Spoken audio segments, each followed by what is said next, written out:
Hey everyone, in this video I want to show you how to set a username on your Telegram app. Before we begin, don't forget to subscribe to this channel if you enjoy these kinds of videos and turn on your bell notification. So this is a great feature as it lets you choose a username, and using that username your friends and family can find you without the need for your phone number. So to begin with, let's open up your Telegram app. Now tap on Settings. Then tap on Set Username.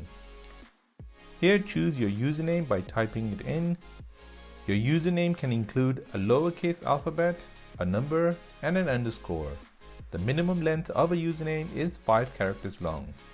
As you start typing, Telegram will start to look for any duplicate name in their system. If the name is taken, it'll let you know. If the name is available, it'll let you know as well.